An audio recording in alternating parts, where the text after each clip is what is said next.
20 milliards d'euros, c'est le montant du déficit de l'État pour 2009. Ce sont nos confrères de l'Echo et du Tate qui l'annoncent, du jamais vu depuis 1993.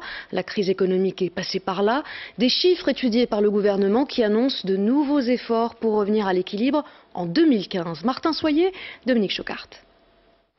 Les finances de la Belgique dans le rouge. Le déficit atteint les 20 milliards d'euros pour 2009 et il faut remonter à 1993 pour retrouver un déficit des finances publiques aussi important. Il faut rapidement réduire les dépenses et augmenter les recettes. C'est ce qu'on a connu dans les années 80.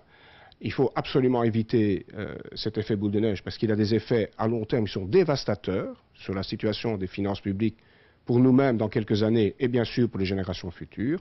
Et pour ça, il n'y a pas d'autre solution technique que de revenir rapidement, d'abord à 3%, c'est le traité, et puis à l'équilibre le plus vite possible. Impact de la crise, les recettes sont en net recul, moins 10% par rapport à 2008. S'ajoute le coût du plan de relance, la hausse des dépenses sociales. Dans la foulée des négociations budgétaires délicates, le nouvel effort de redressement s'annonce difficile. L'ampleur de l'effort à faire est moins important. Ceci étant dit, il ne faut pas oublier justement qu'on a déjà fait beaucoup d'efforts, ce qui veut dire que beaucoup de sources de revenus supplémentaires ou de réduction des dépenses ont déjà été utilisées.